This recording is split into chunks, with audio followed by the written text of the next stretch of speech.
We were promised a Biden landslide, and Democrats were supposed to pick up House seats. But that didn't happen. And we're back, Mike Cernovich, Cernovich.com. Checking out them House races. Have you been watching the House races? Pretty mind blowing.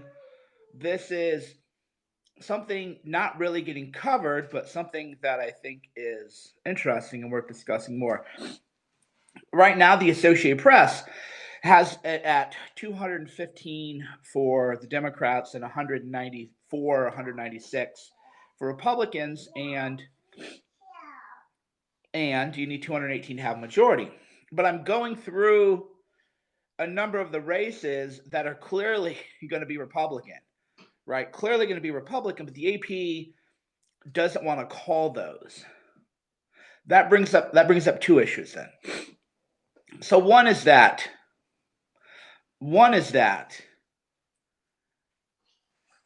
you're watching a narrative form in real time, right?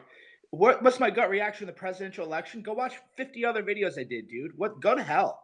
Go watch 50 other videos I did. Don't just jump in when I'm talking about something else. Entitlement. So the narrative has to coalesce around the idea that the Biden win is some sort of huge mandate, right? It's like a huge mandate, a Biden win, but the Democrats are barely going to keep a House majority. They were supposed to gain seats, remember? Democrats were supposed to pick up House seats. That's what we're told. The narrative was, the orange man is bad. The orange man has been bad for so many years. Blah, blah, blah, blah, blah. The Democrats are going to pick up House seats, and Trump is going to lose to Biden in a landslide. And if they actually called those races, if the AP actually called those races, then that narrative would go away, right? That narrative of a Biden mandate, of a blue wave, of a changing time of the country is gone.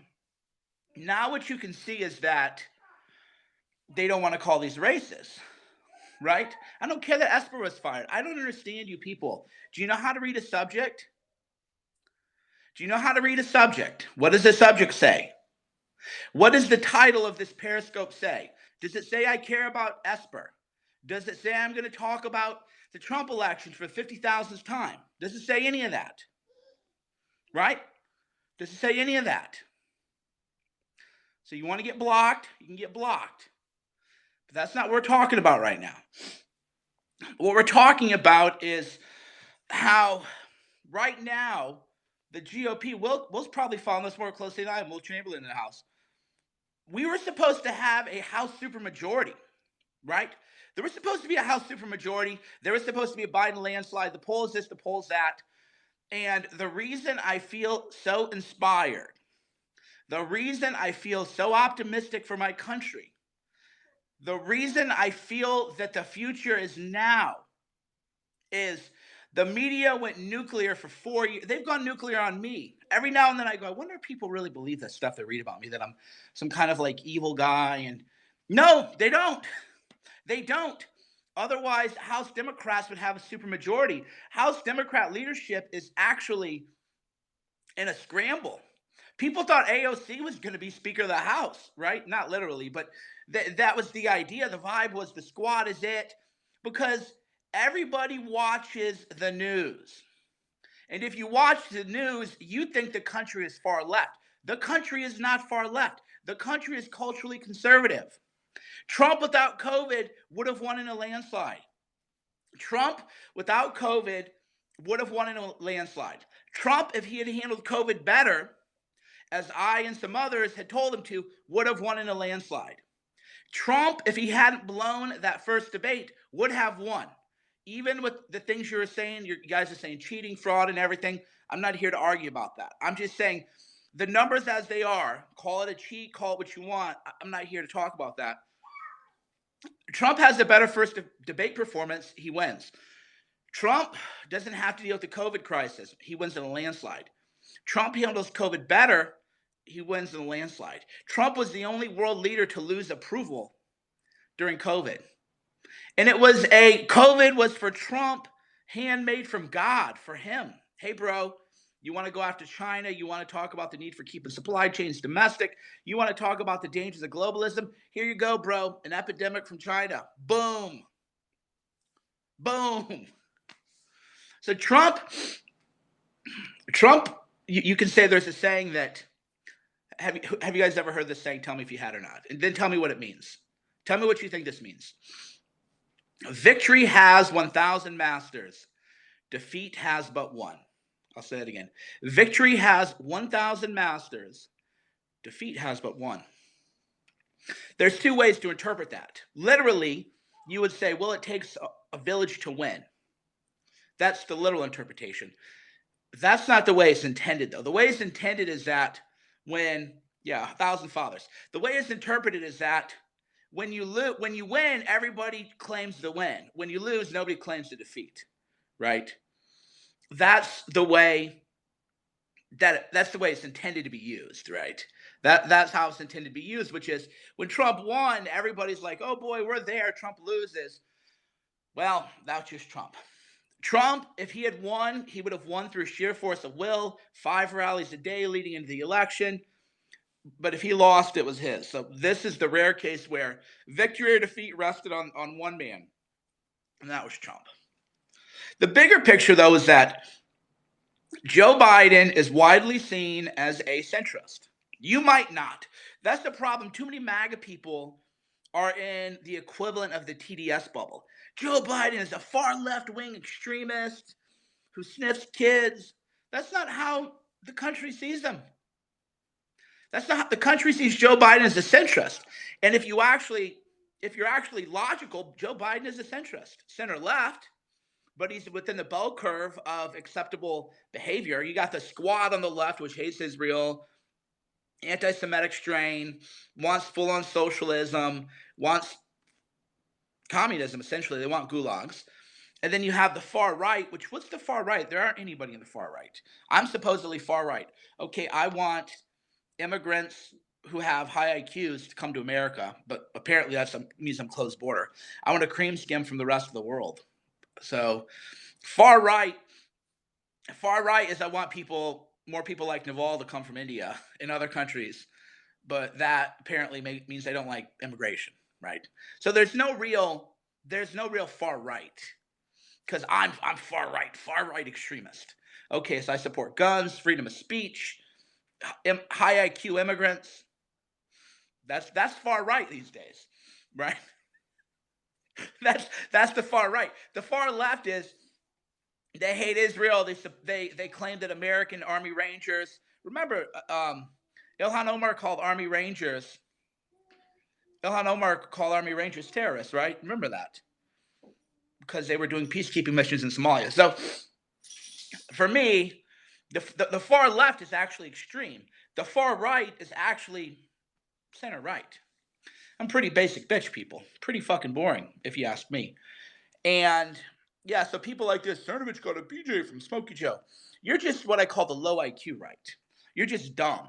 So a number of people, I had 10,000 people unfollow me, by the way, because I said that I don't think that these cases are going to be enough to switch the election, right?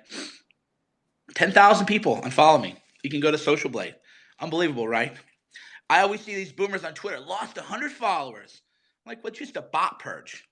I'm okay with losing 10, and that's not only that, but I've lost multiple times, at least 5 times I've lost at least 10,000 followers with a single tweet. One time I said I supported Islam, and what people don't understand is, if I tweet out that I support Islam and I love my Muslim friends, and you unfollow me for that, whew, thank God, because you're one of those weirdos who are going to do God knows what, and I don't want you anywhere near me. If I lose 10,000 followers because I give what is the right answer about what's going to happen with these court cases, or what I mean by the low IQ right. The low IQ right is that you're saying, people are going, you demanded that Trump get a concession. I don't think Trump could concede shit until December 13th. Al Gore didn't concede until December 13th. The election that year was November 8th, so maybe there's 4 days. Wake me up if it's Thanksgiving and Trump hasn't conceded, right? But the low IQ right goes, Cernovich doesn't think these court cases are going to change the election results. Therefore, he's saying Trump can concede. then you're low IQ. You don't know anything. You're not smart enough to read me. You don't deserve to read me. Just like, for example, I like to talk about things other, a good friend of mine, Nestor, when we went to Arizona, he goes, "When do you decide to Periscope?" Because it's objectively true that if you want to be successful in punditry, do not do what I do. You need to have a regular scheduled show, regular scheduled content, same time, same place, every day, with discipline, 5 days a week. You do it like Scott Adams does it. Scott Adams is one of the most structured, disciplined men alive, and that's why he crushes. So if you're actually trying to model behavior, don't model my behavior. Model Scott Adams's behavior. And I don't say that like with a forked tongue. I mean, literally, you should. I've recommended this book 100 times.